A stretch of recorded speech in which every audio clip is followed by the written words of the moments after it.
Hi friends, my name is Arunesh and I am a data scientist. In this tutorial, I am going to explain the fundamental concepts of Pyspark from scratch. So let's get started. These are the topics that we are going to cover, which includes what exactly is Pyspark, explanation of big data. So these are fundamental concepts that we need to understand before we understand Pyspark. We will need to understand what is big data, difference between local and distributed system, overview of Hadoop ecosystem, overview of Spark. After I explain these points, you will have a very good understanding of how Spark works, how what is big data, how Spark works, how PySpark works. So PySpark is nothing but Python API, Python interface for Apache Spark framework. As you can also visualize it from this image, we have Python programming plus Apache Spark is equals to PySpark. Now let's understand what Apache Spark framework is. And before understanding that, let's understand what big data is. So the data which is too large to process on a single computer in an acceptable amount of time can be called as big data. There is no hard and fast rule of what exactly big data is because the processing power and RAM differs from computer to computer. But in general, we can say the data, which has a volume ranging between terabytes to petabytes and more than that, can be called as big data. Now, let's look at what options do we have when we have big data. The first option is we can move storage onto hard drive instead of RAM. RAM is nothing but a temporary computational memory. So we can move the storage from temporary memory to hard drive. It will help us deal with big data. But this option is not very effective while analyzing big data. So the second option that we have is use distributed systems that distribute data into multiple machines. Let's understand more of how this distributed system works. Local system. Oh, so okay. So here we have the pick of local system and distributed system. Local system refers to a single machine, while distributed system refers to multiple machines. As you can see from the pick, we have a local system with limited CPU and limited RAM. But with distributed system, we can leverage multiple CPUs and multiple RAMs, and processing and storage will happen accordingly. Why distributed system is better? Because it improves processing power, fault tolerance, and scalability. Let's understand how and what do I mean by fault tolerance and scalability. So scalability means we can increase the processing power and also memory. So we can simply add more machines for scaling up. And second is fault tolerance. System can continue to function properly even if some machine fails. That is what fault tolerance is. We will understand more of it in the later slides. Overview of Hadoop ecosystem. Okay, so till now we understood what is distributed system, how it works. But now let's look at the implementation of distributed system. And okay, so the first line is Hadoop is a distributed system designed to process and store big data. Okay, now Hadoop has two core components. First is Hadoop HDFS, which is used to store big data. The second one is Hadoop MapReduce, which is used to process big data. Okay, so let's look more about the working of HDFS.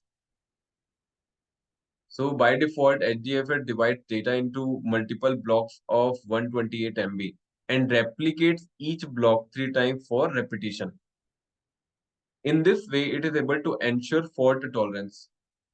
So this is what we were discussing earlier, guys, that we were discussing scalability and fault tolerance. So this is how HDFS ensures fault tolerance. Second one is smaller blocks increases parallelization during processing. It is used to increase the speed. Let's also look at the image. we had a data of 400 MB. It was divided into multiple blocks of 128 MB. Now also look at the working of MapReduce, which is used for distributed computation. The architecture consists of job tracker and multiple task trackers. Code is sent from job tracker to run on task trackers, and job tracker allocates CPU and memory. So this is how it looks like. Okay. So we till now we understood what is big data, what is distributed system, what is the implementation of that distributed system, which was Hadoop.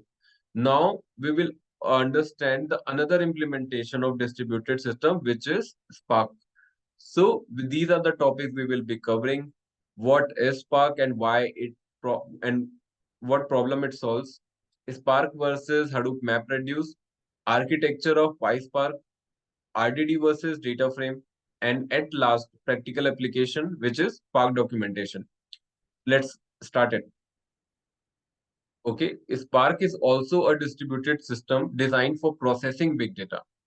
Okay, earlier we understood that Hadoop is also a distributed system designed to store and process big data, while Spark is designed for processing big data. So that is the difference. Okay, let's also look at the history of how it has been. A few years ago, Apache Hadoop was the popular technology to handle big data. Then Apache was introduced in 2014. Today, a combination of the two framework appears to be the best approach.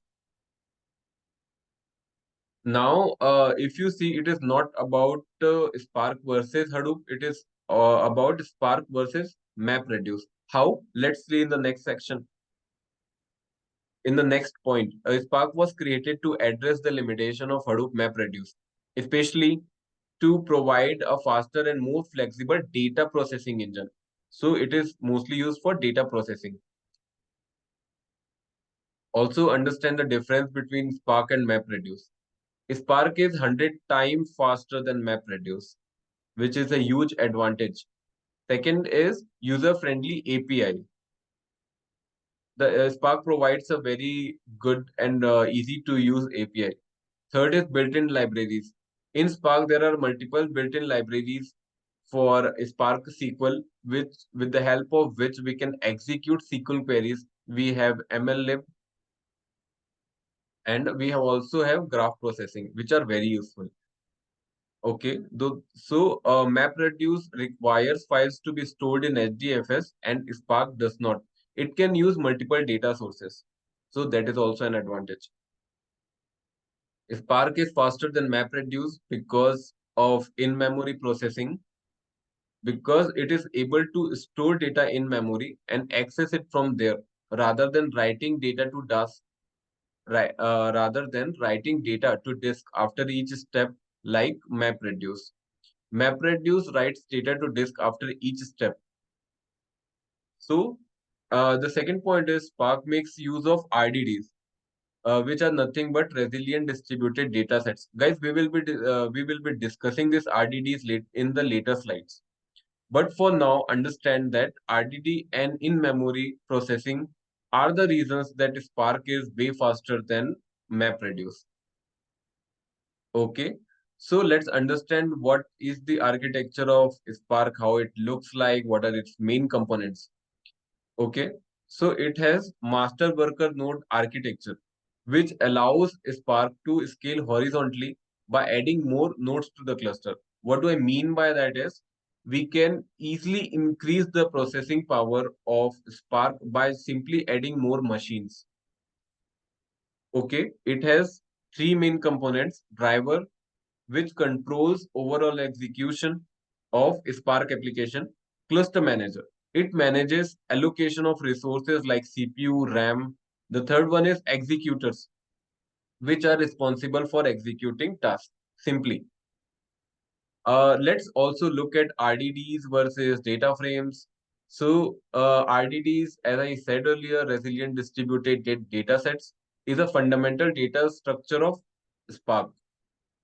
And okay, if we go in the history, if we go in the past, we will understand that in 2014, when Apache Spark got started, they started with this ugly interface called RDDs, which were hard to understand and very difficult to work with. But with the release of Spark 2.0, the syntax has moved towards data frame based, which is very good news. And now, Spark data frames are the standard way of using Spark machine learning capabilities, which is a very good news. Now, let's understand the difference between RDDs and data frame and how data frame is better than RDDs. So, RDDs were distributed collection of data, while data frame is distributed collection of data organized into named columns, which has named columns. Second is don't have a schema defined. They do not have a schema defined, and that is why it is very difficult to work with that. Second is data frame have a very well defined schema. So with the help of these things, with the help of these features, data frame is very much optimized to give us better result and faster result. Okay, great. The concepts are done for now. Let's move towards practical applications. Guys, the concept that we have covered till now are enough to get started with Spark, and also we can now start understanding the syntax and other stuff. So let's get started. The fifth point is Spark documentation. Okay, so this is the first step towards practical applications. Let's look into how this Spark data frames look. We can simply click on this link, and yeah, here we are on the Spark official website. It has the definition of Spark, and here there are few key features that are given.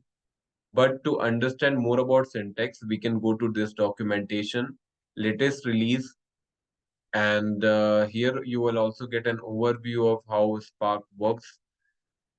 It is an analytical engine used for large-scale data processing. We can go to API docs and we can go to Python simply because we are using Python. Here we will understand the PySpark overview. Till now we were understanding Spark overview. Now to deep dive into it, we can just go to yes, we can go to API reference and then Spark SQL. On Spark SQL, we have multiple data frame utilities that we can see. So, for input output for reading or writing data sets, we can use these commands. For example, if you want to load a CSV file and return the result as a data frame, so we can simply use this command. So let's look at, we can simply click and we can look into it. So these are the parameters which are given, which you can use, and it also ends with an example. For example, here we are reading a CSV data set. We also defining a schema. So these are the things, and you can simply use and utilize it for your own stuff. So that is all for the video, guys. I hope you understand the basic concepts. And let me reiterate, these concepts were enough to get started with Spark. In the next lesson, we will be understanding how to install and we will also work with PySpark data frames. So thank you so much. If you have any doubt, you can write it in the comment section. Thank you.